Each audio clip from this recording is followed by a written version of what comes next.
Today on the podcast, we head to California to talk with a kindred spirit.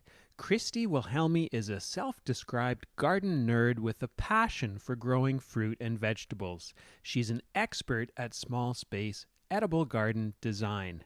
Christy is also the author of a great new book called Grow Your Own Mini Fruit Garden.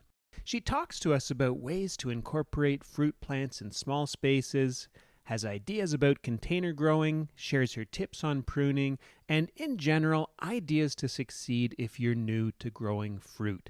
You can find Christy online at gardennerd.com. The Food Garden Life podcast today is a rebroadcast of the radio show that aired live on June the 2nd.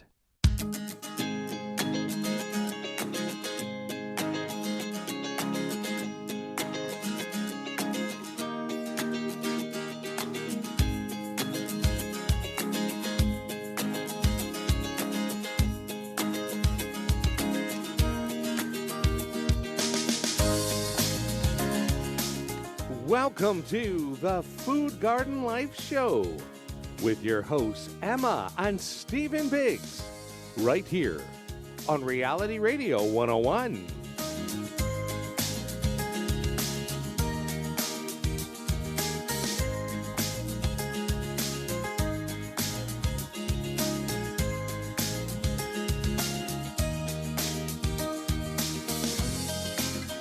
You're listening to the Food Garden Life Show with your hosts Emma and Stephen Biggs. We talk to creative food gardeners and food garden experts who break the rules and make new ones. Emma Biggs is a popular speaker and she's only 15. Emma is the author of Gardening with Emma. Stephen Biggs is the author of the Canadian bestseller No Guff Vegetable Gardening, the award-winning Grow Figs Where You Think You Can't, Grow Lemons Where You Think You Can't, and Growing Figs in Cold Climates. 150 of your questions answered. And now, here are your hosts, the daughter and father duo, Emma Biggs and Stephen Biggs. Hey everyone, I'm Emma Biggs, and thank you for hanging out with us today on the Food Garden Life Show. I'm a 16-year-old Gen Z gardener, author, speaker, and blogger, and my passion is growing tomatoes, trying new unusual crops, and saving seed. Hey everyone, I'm Stephen Biggs, food gardening guy, horticulturist, author, and horticultural journalist.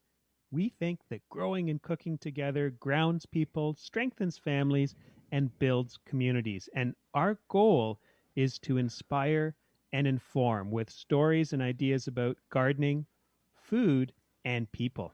We give gardeners permission and confidence to challenge the rules because we can all make a difference in the world, and what we eat and what we grow is one way that we can all make a difference. Have you ever thought about growing more of your own fruit, but then thought you didn't have time or space or the right conditions? As I was getting ready for our guest today, I was thinking about a balcony gardener I know in Quebec City.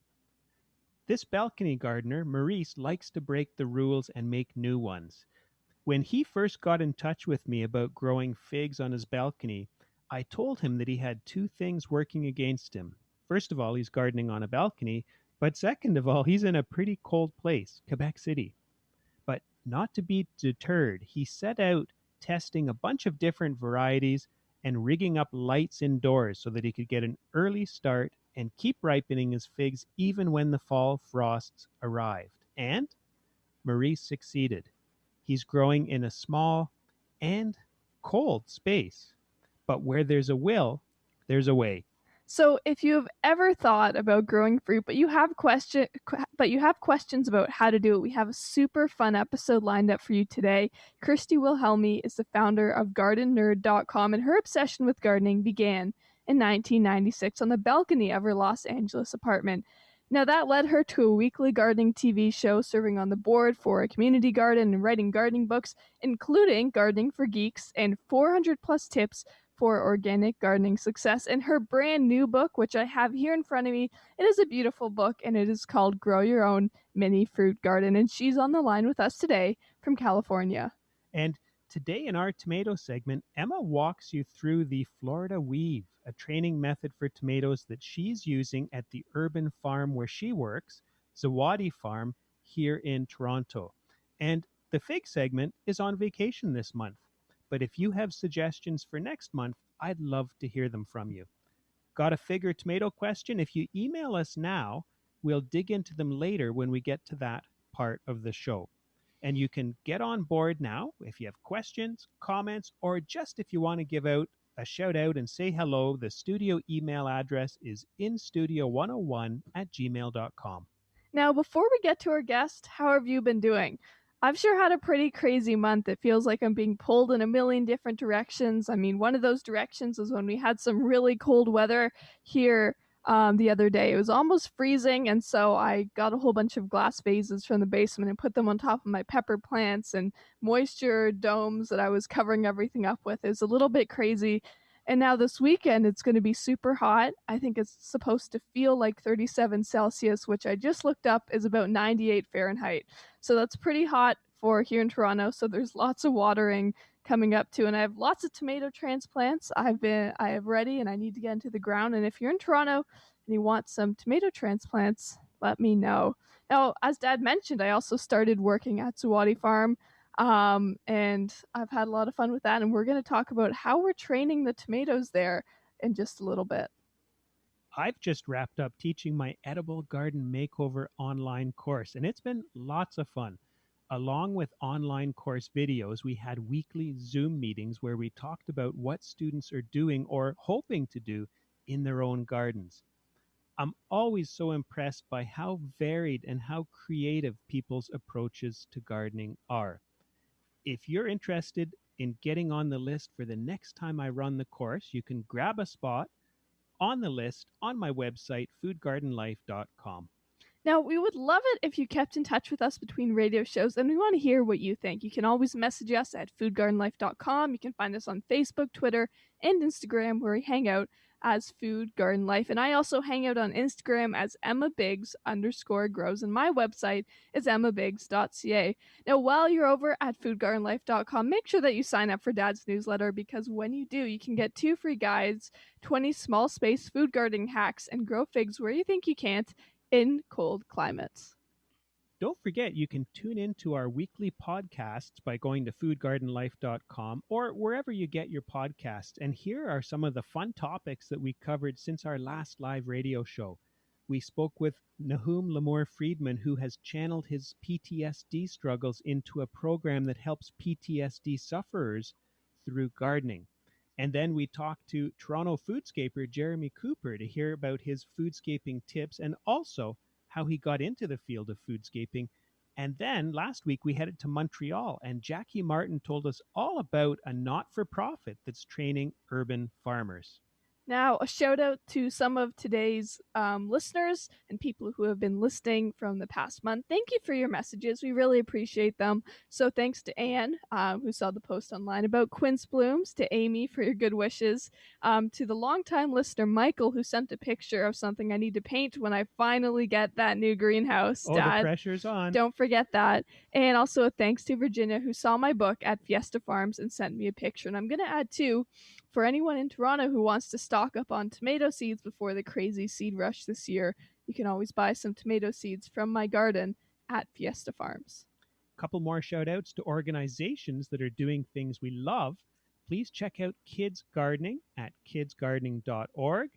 And if you like the arts, check out Algoma Trad at algomatrad.ca. Emma and I went there to rosin up our bows for some Cajun and Quebec fiddle music. What a great place, and they're building a new four-season center that includes an edible garden.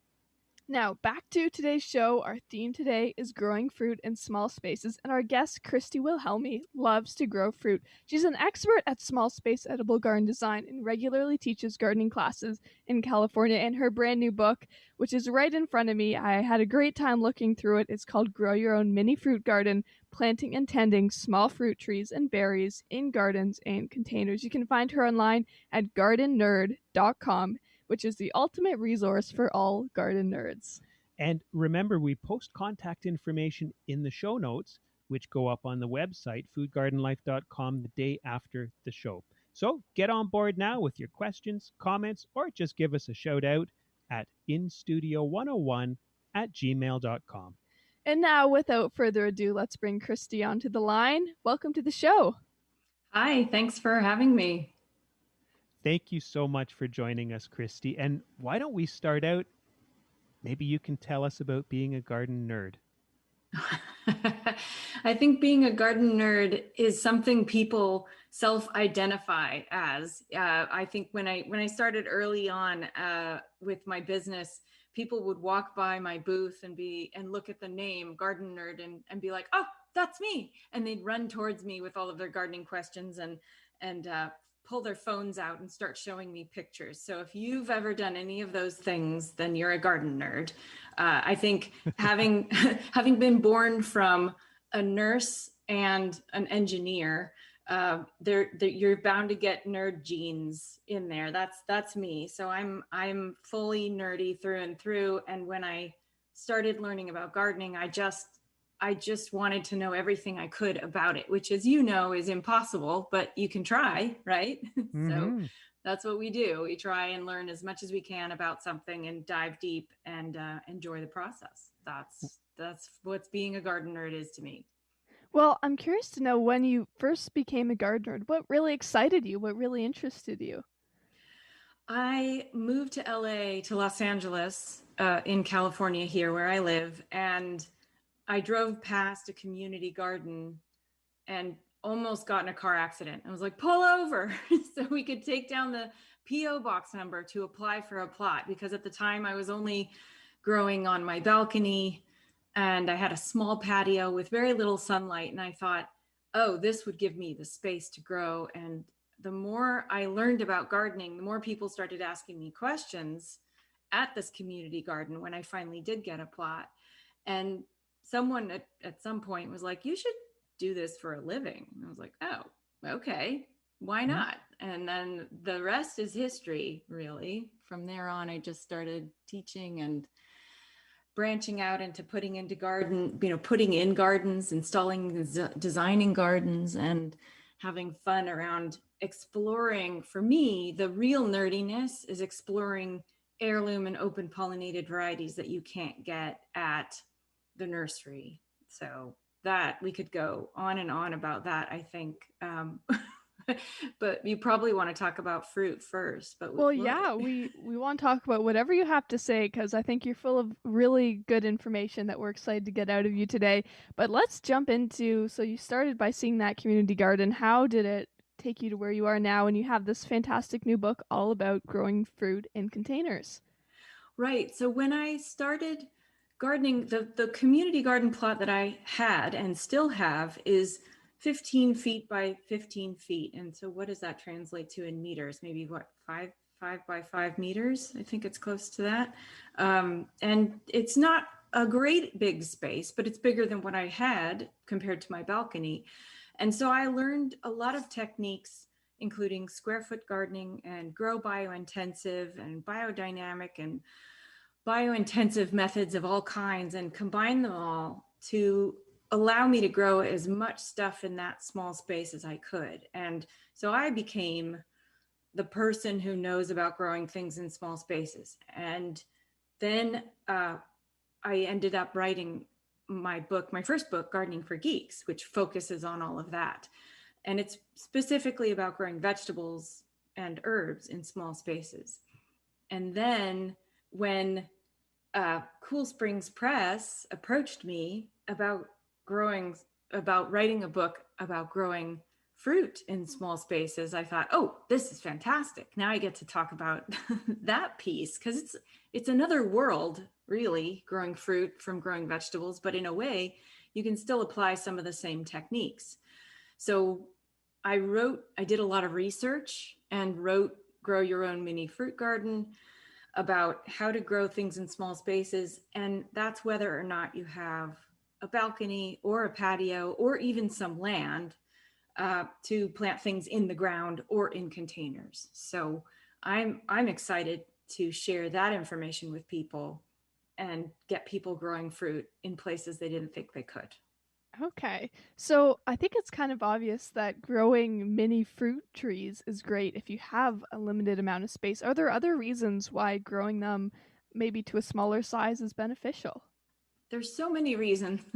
I think, first of all, most of us do not enjoy climbing up into a ladder to harvest the fruit that's at the very top of a really large tree.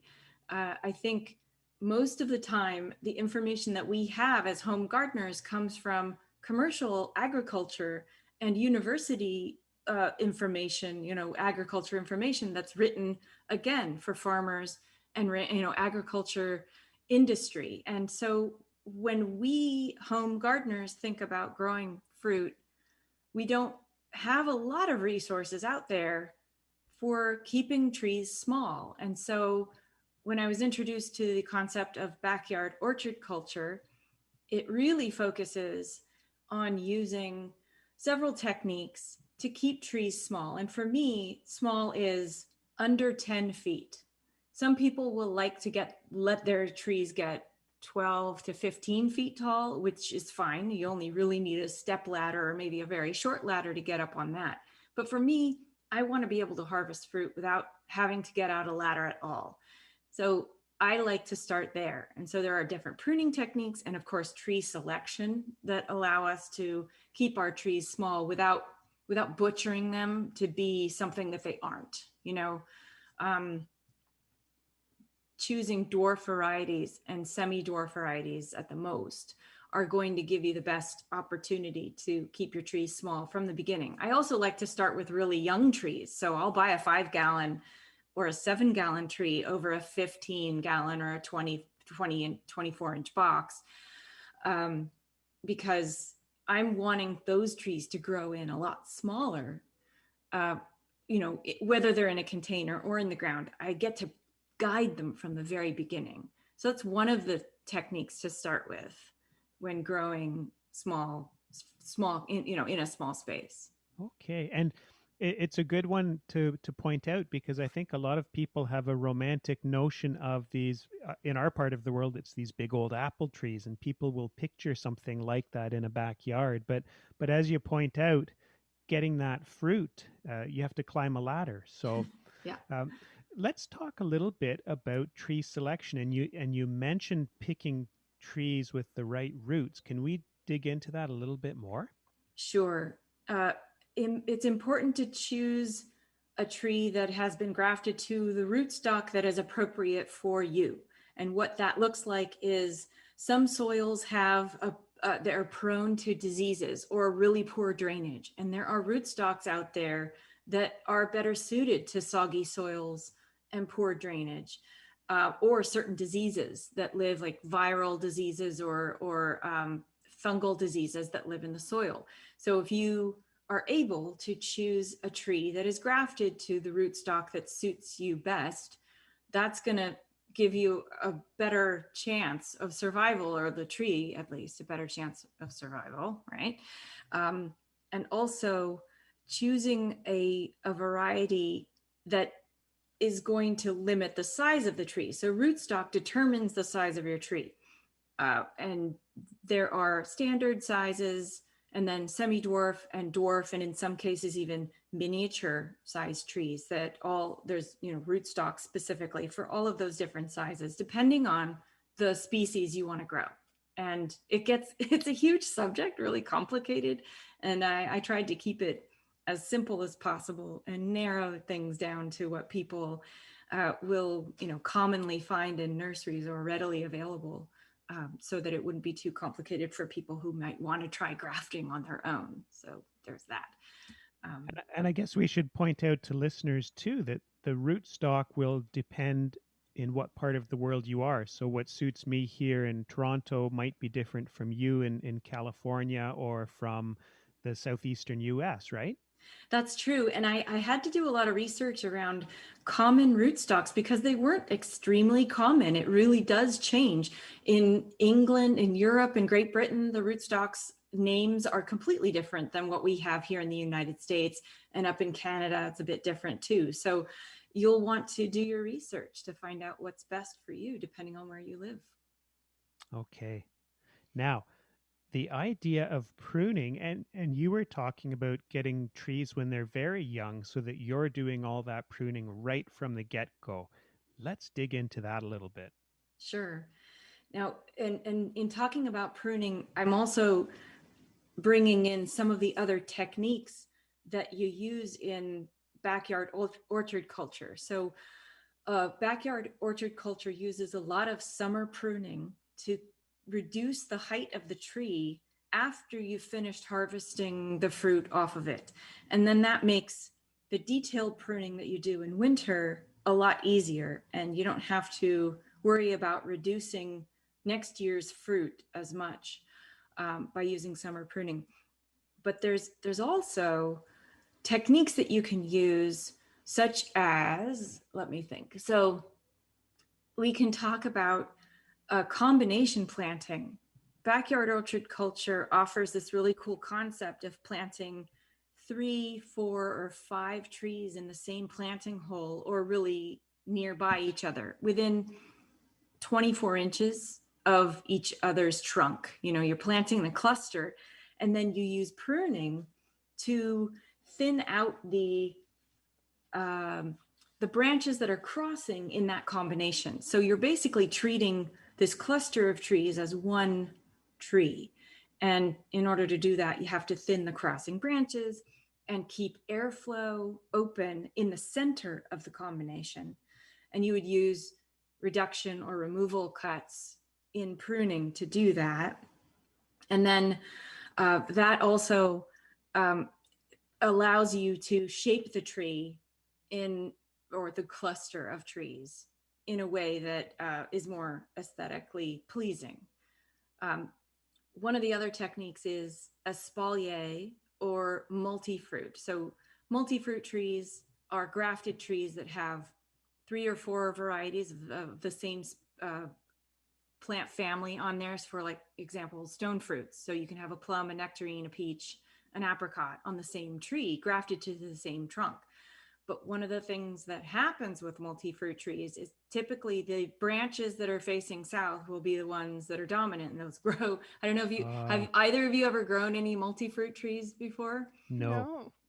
I mean, I want one. I know, right? Dad. They're the coolest. They're so cool. And you can get them in citrus, you can get them in apples and stone fruit varieties. Those are the ones that are easiest to produce as multi-fruits. And the thing that happens, though, and I've seen this in a number of client gardens, is that the main, the tree, the trunk, or the branch, I'd say, the variety that's happiest is the one that has the most southerly facing, and it ends up taking over. And so we as gardeners have to really use what I call the iron fist of pruning, where you have to reduce that overgrowth so that the other branches can catch up, and to keep the tree of an even dimension all the way around, rather than trying to encourage the other branches to grow, which is harder to do than just pruning the one that's happiest. I like that, the iron fist of pruning. The iron fist of pruning. I want to jump back to the cluster idea, because it's one that we've never done, and I love that idea. Now, are you clustering, say, 3 apples or 3 peaches together, or are you mixing the different species in the same pot? Great question. It is best to stick to the same species. So if you've got your stone fruit family, your apple family, your citrus family, and those will grow best together, because they're going to have the same pests and diseases that you will be able to treat together. They're going to probably be on the same rootstock or very similar rootstock. So those will grow in the ground really nicely together. And the pruning requirements for all of them are going to be the same. So that makes sense to group those together. I've seen citrus grown in a combination at a botanical garden, and it's like this ring of citrus trees, and you've got lemons and oranges and kumquats and limes growing in what looks like the same tree, but they're actually different trees. And there's, if you get down on the ground and count the trunks, there's 5 different trunks growing out of the same square meter of space. So it's kind of a cool thing. Wow. Yeah, that's Yeah. really cool. I think I need one of those. Emma, you're going to take over with all these awesome ideas. I love that. Oh, yeah. Yeah. Now, I like what you said before about there's a difference between pruning and butchering. So, for listeners, a reminder that the awesome book that you need to pick up is called Grow Your Own Mini Fruit Garden, and it has a whole chapter all about pruning. So, for the listeners, let's take a little step back.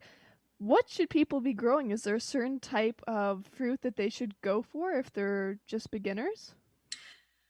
That's a really good question. The thing that I would recommend is starting with fruit trees that are right for your hardiness zone. And for that, most trees require chill hours, a certain number of chill hours. And we define chill hours as and I'm sorry, I'm not saying this in centigrade, but the temperatures between 32 degrees Fahrenheit and 45 degrees Fahrenheit for all of winter, or the tree's dormant period. And then as we've, I think, talked about, or Steve, you've probably talked about this with regard to figs, there are some trees that don't require chill hours, like figs, avocados, and most of the tropical and subtropical trees like citrus and that kind of thing. But for most people, especially up north in Canada and upper northern United States, the chill hour requirements are going to determine whether or not you get fruit. So if you're growing a high chill variety in a place that gets 800 to 1200 chill hours over a winter, then you're going to get lots of fruit. If I'm trying to grow those same fruit trees down here in Southern California, where I get about 150 to 300 chill hours, that's going to get the tree's going to get a lot of leaves on it, but not any fruit, so choosing the right chill hours or trees that get the right chill hours for your area is the best start for beginners. Okay, excellent. Now we have an email that's come in from Alexis, who is in Indianapolis, Zone 6. And Alexis would like to start a veggie and fruit balcony garden and is wondering how, and is asking about how big the pot should be. Great question. I like to start for vegetables, at least 12 inches deep. And for fruit trees, you really want to get as big a pot as you can afford and that your balcony can hold. And you probably want to check with your landlord about weight bearing requirements for that balcony. You don't want to overdo it and then end up falling off, having things fall off into your neighbor's yard or whatever. But 12 inches deep for veggies is my minimum depth. And remember this, the bigger, the better, because the smaller a planter is, the more quickly it will dry out. And if you have a south-facing balcony during the summer months, that could be that you're watering every day or twice a day in a really tiny pot. But if you have a big trough planter that's at least 12 inches deep, maybe 2 or 3 feet wide, that soil isn't going to dry out as quickly. So you have to work less, which is great. And your plants are more happy to have deeper roots. So start with that. And in containers, I like to start with 20 to 24 inch pots if you can. If not, you be prepared to move a pot up to something bigger as it grows. Move a tree up to something bigger as it grows. If you can do a 12 to 15 inch pot for starters, that's great. But eventually you're probably going to need to move it up to something bigger. And of course, choose the smallest variety the smallest, dwarf variety that you can. And if you can get a 5 gallon or, the smaller tree to begin with, you're going to want to start with that. Okay, and I want to also ask, we know the size of the pot now. What about the type of pot that people should be using? Is there anything in specific that you recommend? There are different pots that have different features. So plastic is the least expensive and it's easy to move because it's lightweight. So that may be ideal for balcony gardeners. The downside, of course, is that it's a petroleum product. So you have to weigh that. and they become brittle over time with direct sunlight. So you may end up replacing it after a little while. Ceramic pots and glazed pots tend to be more expensive. They last longer though, and they're really heavy in that they, if you have a windy space, if you live in a wind tunnel, you're going to want a heavier pot that doesn't fall over. I grew up with my parents growing ficus trees in plastic pots next to the pool in a windy area, and they'd always end up in the pool. So that's not something that's not something you want. So, use a heavier pot or a stone or ceramic pot if you live in a windy space. But those are going to those are going to dry out less quickly. The plastic and the ceramic pots are going to dry out less quickly than, say, a porous terracotta pot, which breathes really nicely. Alternatives are those grow bags, the synthetic, they're made out of recycled plastic bottles. Those pots tend to air prune, which is great for keeping a tree into, keeping it in a small space, because it's going to air prune its roots automatically because it's more of a breathable material. But again, it will dry out more quickly and you'll have to water more often. Let's take a second just to explain what air pruning is. Right. Roots have their natural tendency to die off at the tips when exposed to oxygen, when exposed to air. And so what they do, and that sounds like a horrible thing, but that's not really a bad thing, because in exchange for dying off those tips, they're sort of self-pruning. So they're not wrapping, they're not circling around in a pot. They're keeping short, but then they tend to branch out more. So you end up getting a more diverse root system that is not circling in a pot. So it's kind of a cool thing. Okay. I wanted to ask you about sub-irrigation, and I know that I use sub-irrigation in some of my potted fig trees because they dry out so fast, but I purposely don't use it in my lemons because they hate having wet feet. Do you have any things that you do or don't use sub-irrigation or containers with reservoirs for? I don't specifically have any that I say yes or no to. It's more about the conditions, the growing conditions. If you're living in a high desert, or a real, well, not high desert, but a desert location or a place that gets really hot, having a saucer underneath or a what are those called? The self-watering containers where the reservoir in the bottom is filled with water. Those tend to be great for those locations. Because they're not going to stay full very long, right? They're going to use up that water more quickly, and it alleviates some of the pressure off of you, the waterer. But if you live in a place that's cool most of the time or rains a lot, then saucers may not be a good idea. Okay, that's good practical advice. Yeah. Now, let's jump to an email that just came in from Dawn.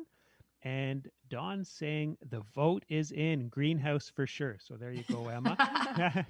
And Dawn says, I have very limited space in my yard to grow. In Zone 6 here in Ontario, can I grow oranges and other citrus fruits? If I make them portable, say in pots and planters, would I bring them inside during the winter? Well, Dawn, I have lemons. I have a yuzu, which is another citrus, and we have a kumquat tree. And yes, they're all in pots.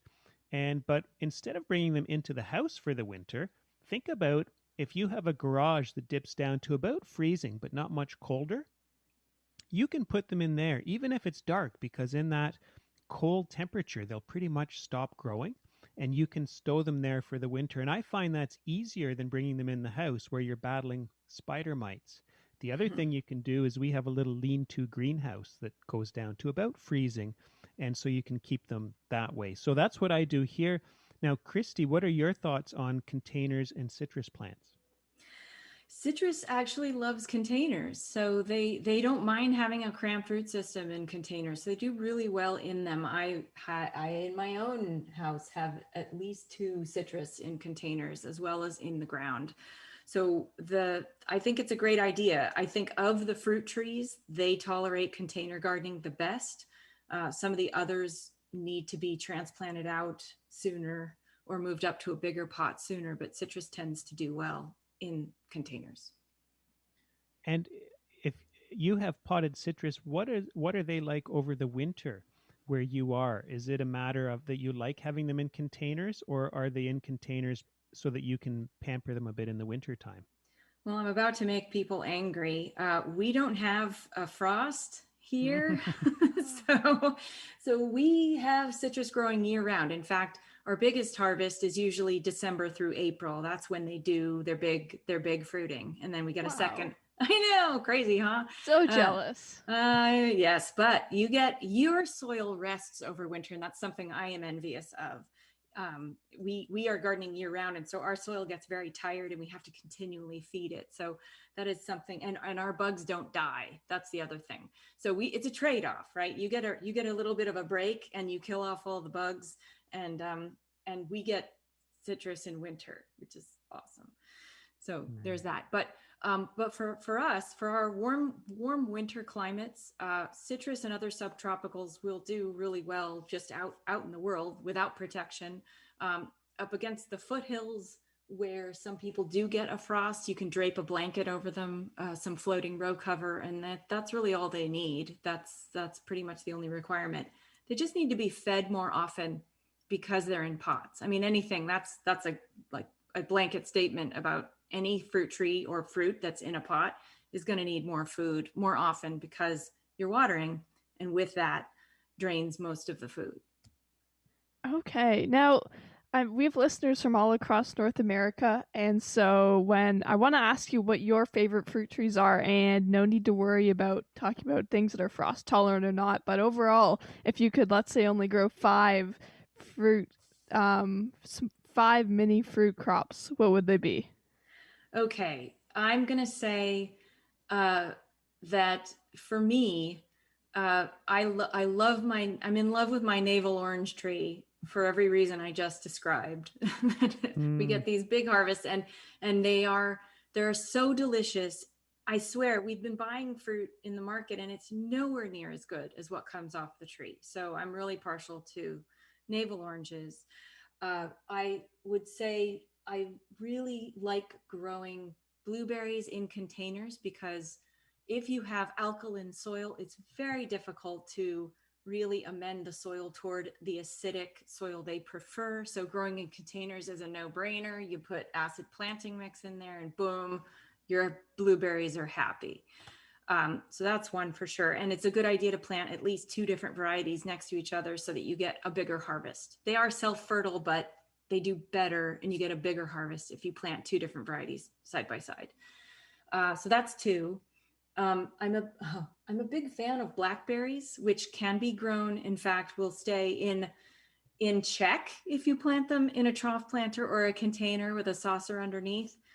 I have mine in the ground, and it really didn't take long. Well, I should say I started them in a container.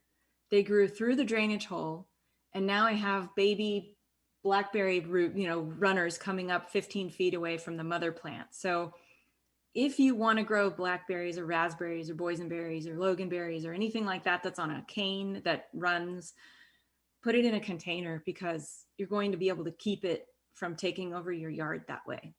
Okay. And they do really well. That's 3. I'm going to say strawberries, although for small space gardeners, you do need a lot. You need at least 6 plants per person for it to be worth it. So I like doing strawberries in a vertical tower because you can take up less space and grow more strawberries. And they actually like growing dangling over the edge of these vertical containers. So those work well. And that's 4. And for my 5th, I'm going to say apples because there's nothing like picking a good apple off your own tree. It's very satisfying. Do you have a favorite apple variety? I am totally partial to the boring Fuji apple. I have to confess, I'm really interested in unusual varieties of everything else, but do not take my Fuji apples away from me. Ah. Well, that brings me to another question I had for you, which is what is the most unusual fruit that you've grown?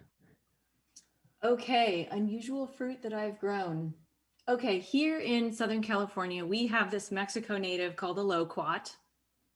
And it's something that's unusual because it bruises so easily, it's never sold in stores.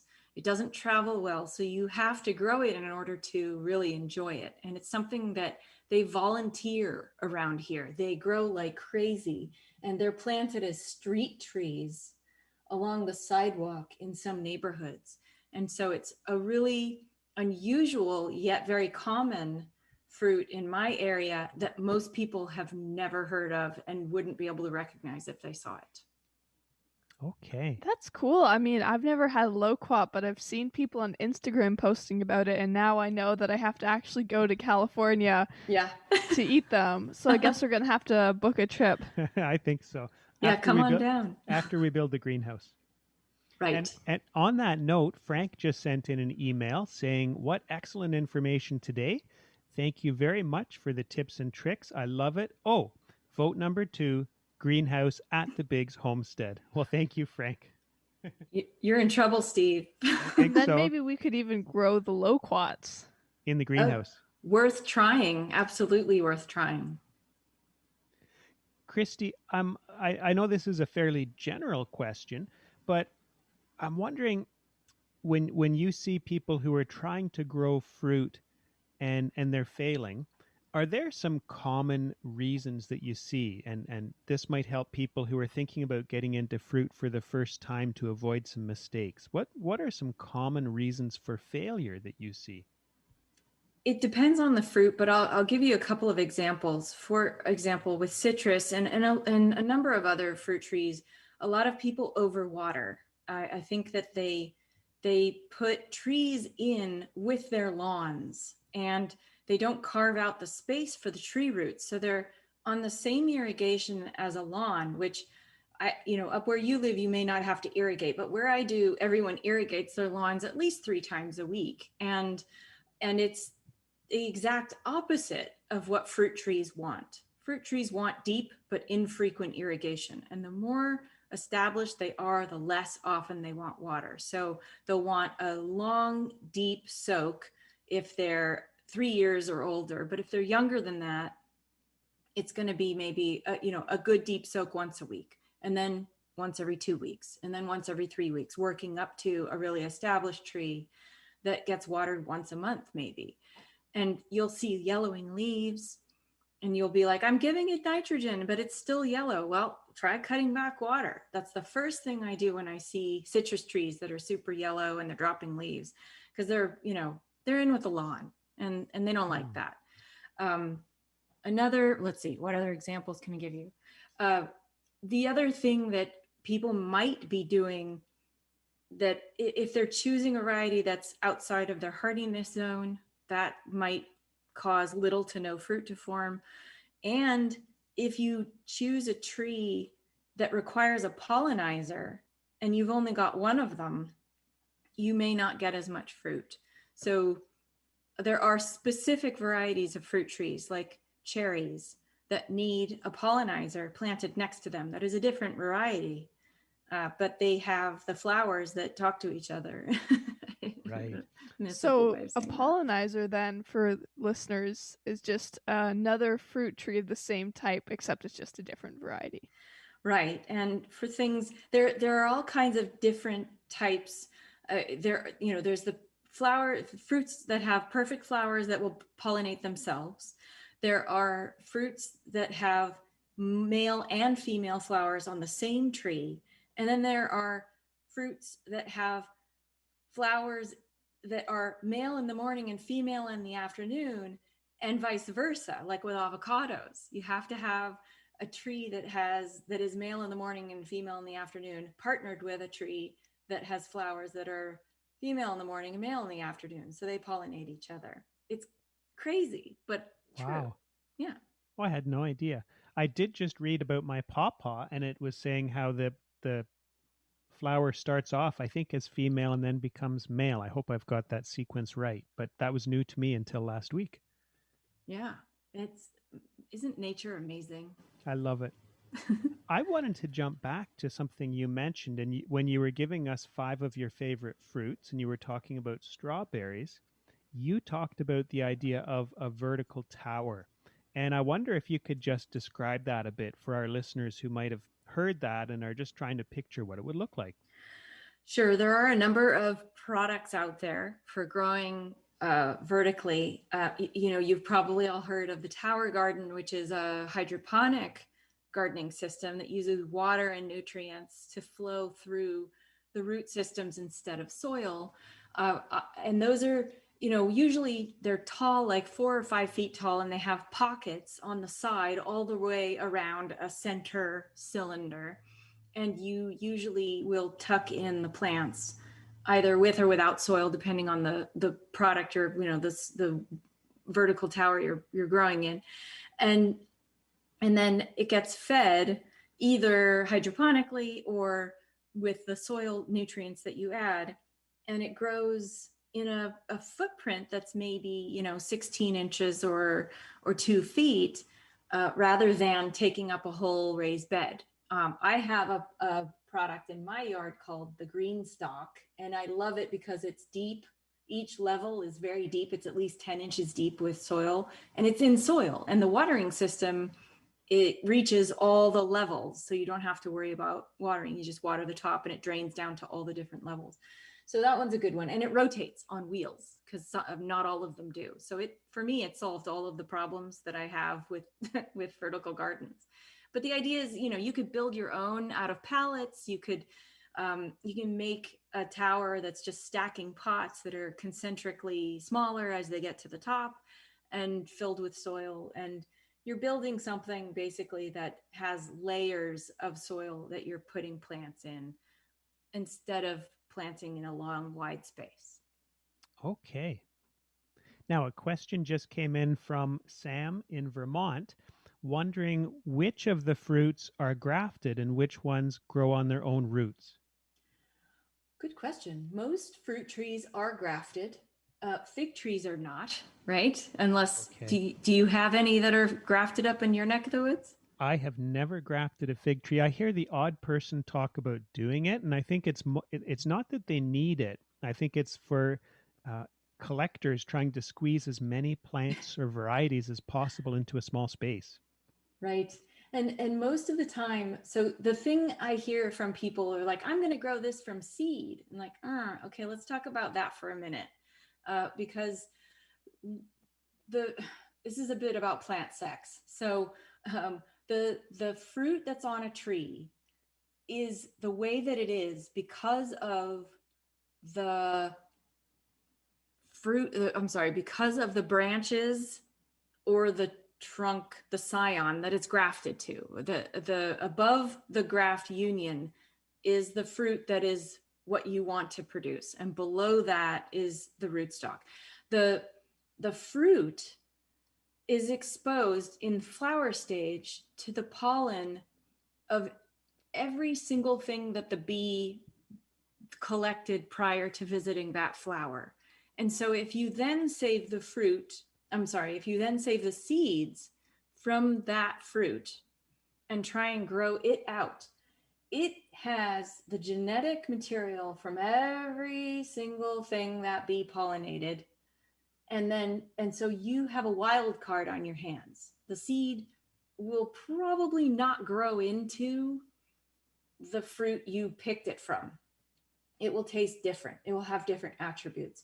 And that's why most fruit trees are grafted, because they're going to be able to produce fruit from the mother genetics in that tree over and over and over and over again. It's stone fruits are grafted, citrus is grafted, your apples are grafted.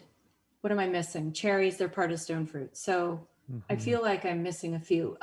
I think, figs are not, papayas are not. I'm trying to think of what else is not. But figs are grown from cuttings, so there's still a clone of the parent. Right. So they have that genetic material that you want and none of what you don't want. Okay. Yeah. And I think we have time for one more question. And Tina from Boston has messaged us wondering about whether it's too late this year to be planting fruit trees. From Boston, no, your timing is probably pretty good.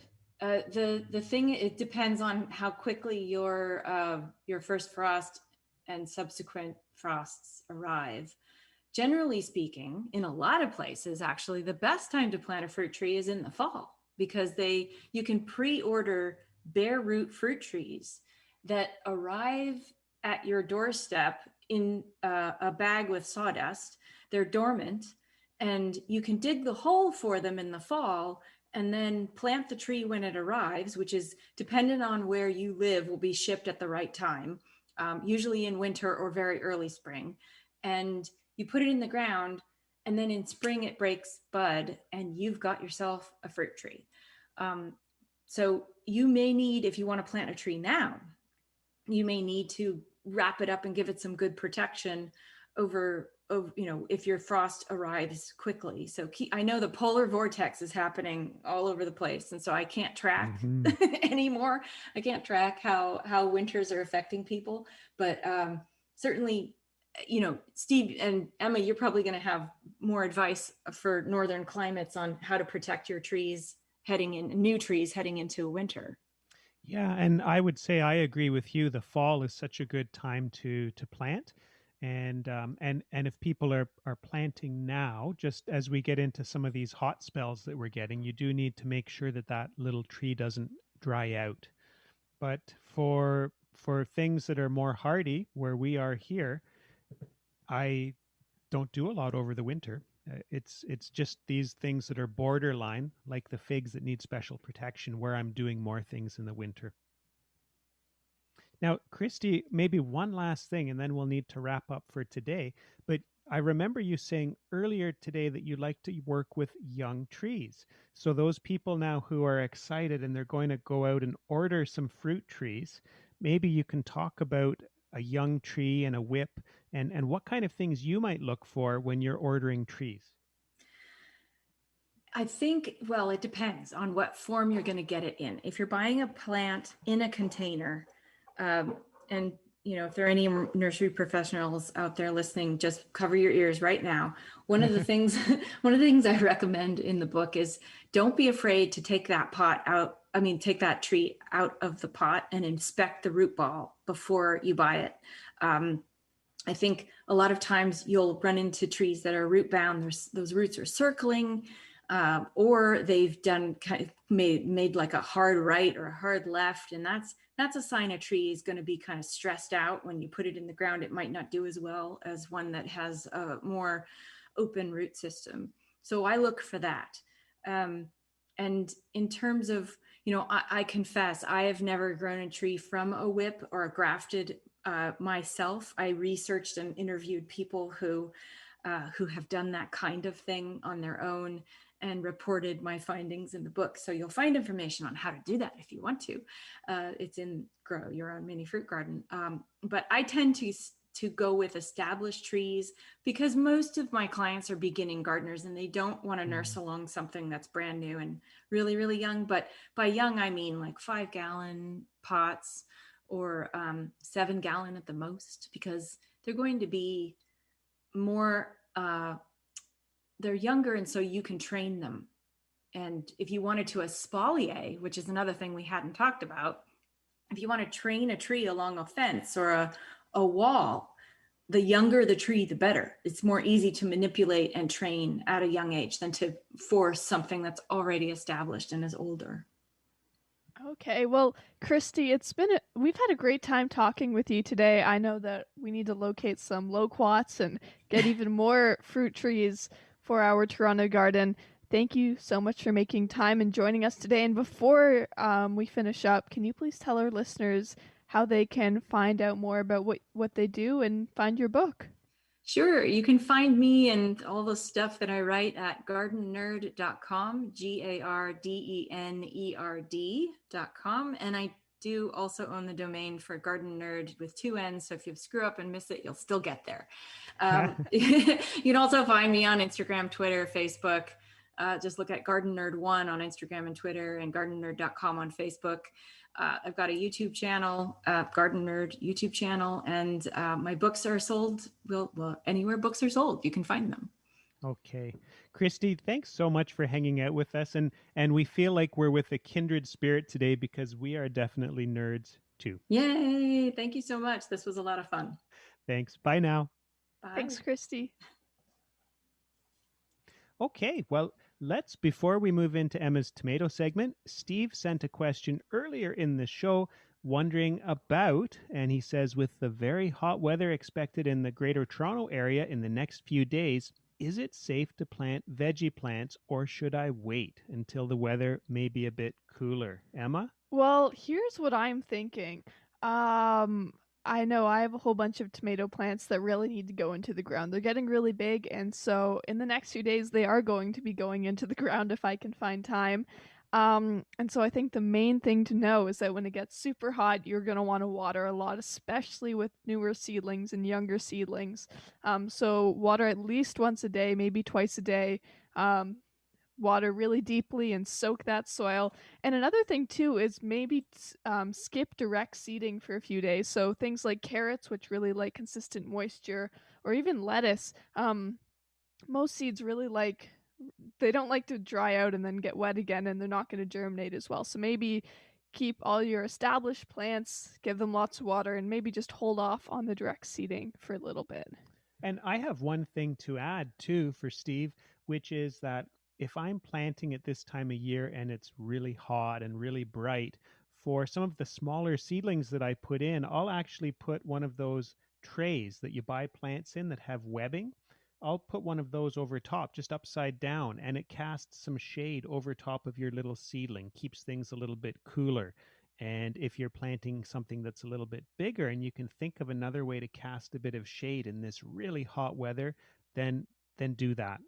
Well, here's something else cool. Something else that's pretty cool that I do with those web trays is I upturn them and then I put a brick on top of them, and that stops pests like squirrels from digging up when I plant things like corn, which I'm sure that they would love to dig up and eat, and peas. And so that's another great way to protect when you are direct seeding, and sunflowers too. Yes, a great tip because the squirrels love all of those. Okay, well, we have a couple of minutes left to talk a little bit about tomatoes. So I'm working at Zawadi Farm this year. I worked there last year as well. And the way that we're training is called the Florida Weave. And so basically, the Florida Weave is when you put all your tomato plants in a long line in a field, and then you put in stakes maybe every 5 or 6 feet. And then what you're going to do is you're going to tie your twine to the first stake in the row, and then you're going to pull it along to the second stake, and then you're going to tie it, and then you're going to pull along to the next stake and tie it, and you're going to keep doing that for the entire row. And then you're going to do the exact same thing, except you're going to go back on the other side of the plant so that there's twine supporting the plants from both sides and keeping them upright. Now, I will say that there's another way that I've seen this done, and it's where you actually weave between plants, and that's another cool way to keep them upright as well. Okay, and then you just keep going back as the plants grow and you put in more twine. Exactly. Higher up. And so that's how a lot of field tomatoes are grown. And so it's a really nice, really simple, and you don't have to do a ton of pruning. So that's pretty exciting. Okay. And we're not doing that here at home because you've got a totally different method that we'll talk about on another show.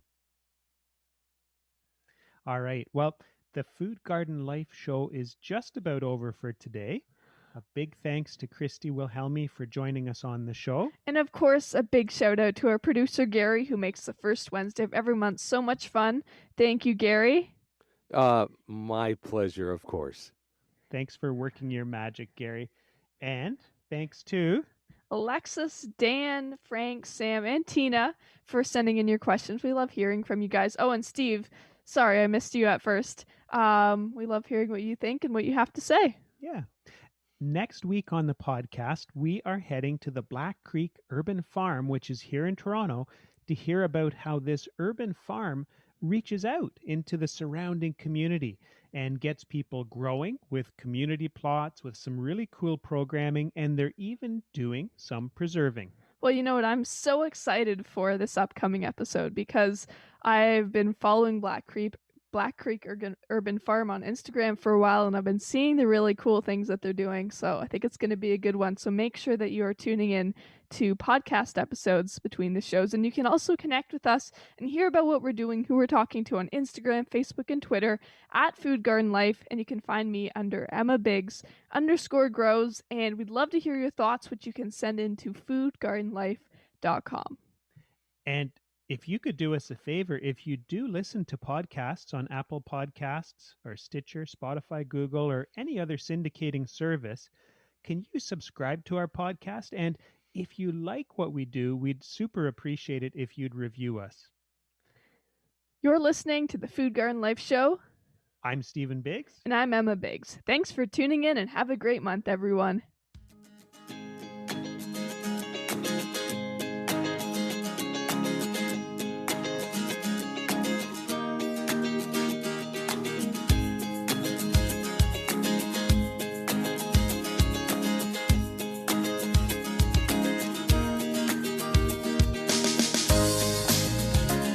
Thank you for listening to the Food Garden Life Show with your hosts, Emma and Stephen Biggs, right here on Reality Radio 101.